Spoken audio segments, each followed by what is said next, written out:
Muchos se extrañan y hasta no faltan quienes se irritan por mi costumbre de tratar de usted a mis interlocutores, especialmente si entre ellos y yo no media relación directa y personal de amistad. Esta práctica se extiende al trato con mis alumnos, que encuentran enormes dificultades a la hora de emplear dicho pronombre, del que no aciertan ni la concordancia de la persona verbal.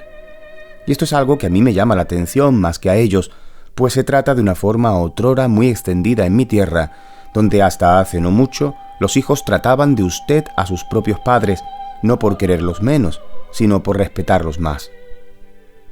En cierta ocasión relativamente reciente, alguien tuvo a bien colgarme el apelativo de poeta maldito. Entiendo que como una forma de sarcasmo por haber expresado yo entonces, con asertividad, una discrepancia literaria.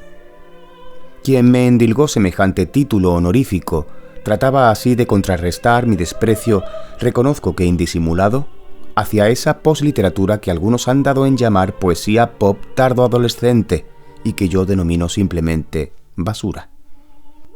No lo hice entonces por ser este un calificativo grosero y demasiado frontal para ser empleado con un desconocido, quien declaraba consumir semejante mercancía adulterada, que en el pecado le vaya la penitencia. Por lo demás, no estoy muy seguro de que dicho apelativo, el de poeta maldito, se me pueda aplicar en sentido estricto, aunque recojo gustoso el guante, pues me permite subrayar una cuestión latente de no escasa importancia. Cómo la paraliteratura ha expulsado hacia la periferia la literatura nuclear. Quiero decir, cómo la pseudoliteratura, incapaz de entablar una sola discusión profunda sobre nada, se enseñorea de aquello que no comprende ni respeta, tachando de marginal lo que no es otra cosa que verdadera poesía.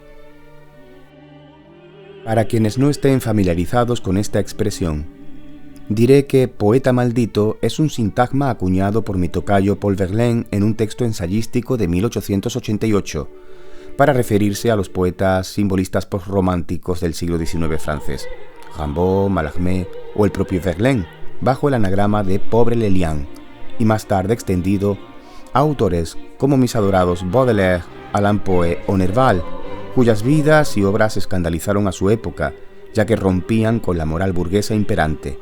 Bohemia, consumo de estupefacientes, pasiones tumultuosas y atípicas, excentricidad y, por encima de todo, genio incomprendido. La clave de dicho malditismo consiste precisamente en esta incomprensión por parte de sus contemporáneos, nacida de la incompatibilidad entre las actitudes rebeldes del artista y un conformismo generalizado que denota la atrofia, cuando no la necrosis, del tejido moral de una sociedad cuyas costumbres se basan ya en la mera impostura. Coherentemente, este genio emergente arremetió contra el arte que, según ellos, mejor representaba la vaciedad finidecimonónica, el realismo burgués. Qué ironía constatar cómo muchos de los hijos de la burguesía de hoy juegan a aparentar ser bohemios, haciendo de la bohemia su propio parque de atracciones, pero muy burguesamente, sin asumir riesgos, como si se tratara simplemente de una moda. Extrapolando este concepto a nuestra época, quienes se sitúan en los antípodas del prototipo malditista son, por su estilo de vida convencional, su insulsez, su vaciedad, su pancismo, su cursilería y aún más su falta de talento, no digamos ya de genio, nada menos que aquellos a los que mi imprecador dice leer, a tenor de sus propias declaraciones. Fíjense en su modo de esquivar la cuestión literaria con subterfugios absurdos. Lo primero, no me llames de usted para hacerte el interesante, porque es ridículo. A lo que respondí, no lo conozco de nada, de ahí que lo trate de usted. Por la misma razón, no le consiento que me tutee, aprenda modales antes de apostolar sobre empatía y superioridad moral con Dios. Impaciente por zanjar el conato de discusión, agrega: no consientes que te tutee y sin embargo yo te pido que dejes de tratarme de usted y sigues haciéndolo. Bueno, con suerte esta será la última vez que interactuamos. Un saludo, poeta maldito. Quizá lo que realmente quiso decir fue maldito poeta, porque el poeta es un arquetipo de excepcionalidad, que la manía posmoderna de la igualación trata a toda costa de domesticar para sus propios fines. Aún no se me ha pasado el susto de cuando, hace algunos años, visité mi antigua Facultad de Filosofía y Letras en Córdoba y descubrí en las paredes interiores del antiguo palacio, especialmente visibles en la escalera principal, vinilos simulando grafitis, consistentes en citas poéticas de gigantes genésicos como Góngora o Juan Ramón, al lado de pigmeos eunucos como Marwan. ¡Qué desdoro, qué irreverencia, qué fechoría! Cíclopes y liliputienses igualados por el canon posmoderno. Relativismo estéril que desorienta a los jóvenes, humilla a los grandes y desanima a los capaces. Vivimos en un infierno de la igualación. Y es que la tan cacareada diversidad no es hoy más que la máscara de una homologación represiva. Dicha diversidad impostada ha desplazado la verdadera alteridad de que emanaron los valores cordiales de nuestra cultura milenaria: la hospitalidad, la fraternidad, la caridad. Hoy se quiere ser único como todo el mundo, es decir, acaparar la atención de aquellos a quienes se desprecia. Se busca la singularidad a toda costa, sin que tal pretensión sea otra cosa que el reflejo narcisista de una pulsión uniformadora. Con la coartada de una pluralidad aparente, linchar al otro se ha convertido en el deporte nacional. Hasta el trato social ha satinado las diferencias. Ya no se deja espacio a la necesaria negatividad del otro, a quien se trata de alienar también en el lenguaje. Estoy de acuerdo con Byung-Chul Han, por más que sea hoy un pensador más o menos de moda, cuando dice: los tiempos en los que existía el otro se han ido. El otro como misterio, el otro como seducción, el otro como eros, el otro como deseo, el otro como infierno, el otro como dolor va desapareciendo. Hoy, la negatividad del otro deja paso a la positividad de lo igual. No de lo mismo, precisa el filósofo, sino de lo igual. A tenor de lo expuesto por Heidegger en uno de sus artículos, lo mismo coliga a lo diferente en una unión originaria. Lo igual, en cambio, dispersa en la insulsa unidad de lo que es uno solo por ser uniforme. Y así ocurre que nuestro tiempo se ha convertido en tierra baldía para la imaginación, un páramo inhóspito para la más exaltante de las artes, la poesía, con permiso de la música. En el infierno de lo igual la imaginación poética está muerta, concluye el coreano. Por esta razón, añado, triunfan hoy más que nunca los pésimos poetas, que destacan por ser peores de lo que jamás fueron los malos poetas. Este prurito igualador era el que mi improvisado interlocutor evidenciaba al tutearme en el intercambio de mensajes que les he referido, sin querer entender que la invitación a tutear, como cualquier otra, puede aceptarse o declinarse, mientras que el usted es una exigencia cuyo uso riguroso resulta muy preferible a su omisión por sistema. Quien falta al decoro no es quien trata de usted a pesar de haber sido invitado a tutear. A lo sumo, puede resultarnos antipático, pero no incurre en desconsideración, a diferencia de quien tutea sin permiso. El usted es una forma de cortesía, de respeto y reconocimiento del otro, lo cual no es posible sin una sana distancia, que el usted actualiza y que solo puede matizarse con el tú cuando se han dado las circunstancias oportunas y un tácito o expreso consentimiento mutuo. Para que lo entiendan hasta los imbéciles, yo puedo invitar a alguien a almorzar a mi casa, pero esta persona no está obligada a aceptar, por mal que me siente a mí, su negativa. Máxime si mi invitación es inoportuna o inadecuada. Véngase a comer a mi casa, estúpido, para que vea lo bien que vivo. De hecho, insistir en la invitación evidencia peores modales que declinarla. Lo que nadie puede hacer, bajo ningún concepto, es entrar sin previo aviso ni consentimiento en casa ajena y servirse un plato de comida que no es suya.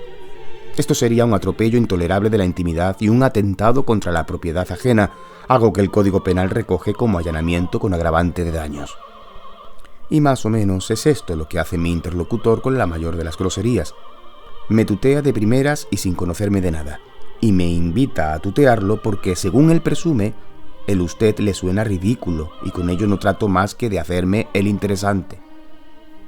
O sea, que me invita escupiéndome a la cara y espera que yo acepte sin resistencia alguna.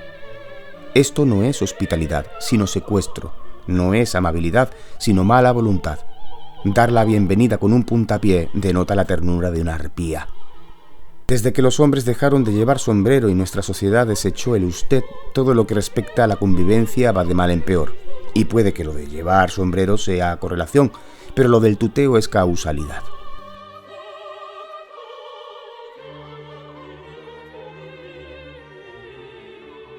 Haga el favor de dejarme en paz. Déjeme en paz. Pues déjeme de admirarme. No me hace falta su admiración. Vaya usted a la mierda. ¡A la mierda! En alto, delante de todo el mundo.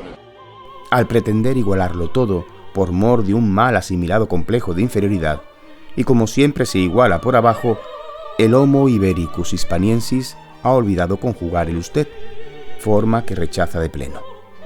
Pero el usted es una expresión lingüística de deferencia, de reconocimiento del otro y, de paso, una autoafirmación de la propia personalidad frente a lo que escapa de lo mismo, entendido como categoría.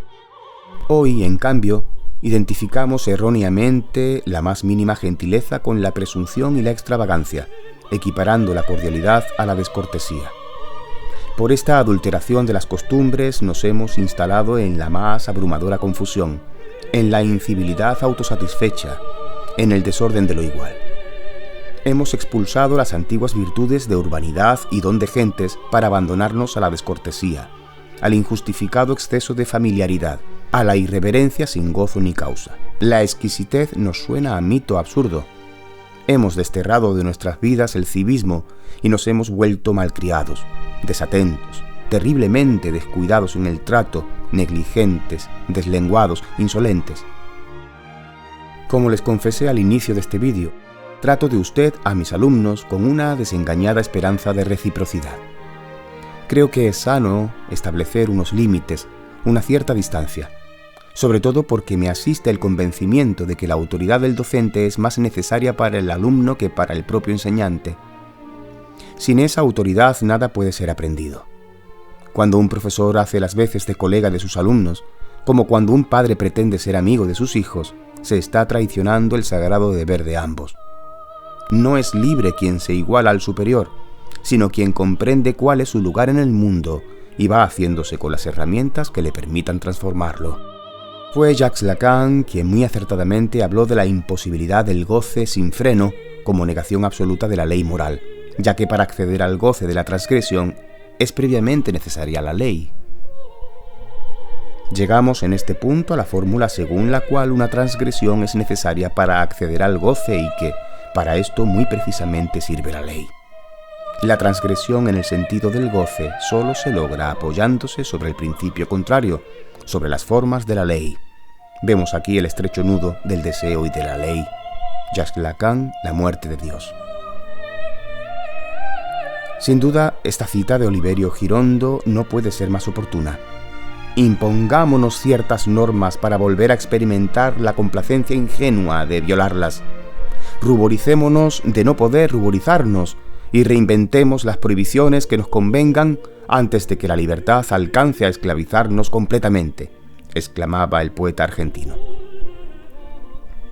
Por su parte, André Breton, líder del surrealismo, movimiento de la vanguardia histórica turbulento y subversivo donde los hubo, militantemente antiburgués que siempre enarboló la bandera de la libertad, escribió: quienes no han sido puestos nunca en posición de firmes no saben lo que significan en un determinado momento las ganas de mover los talones.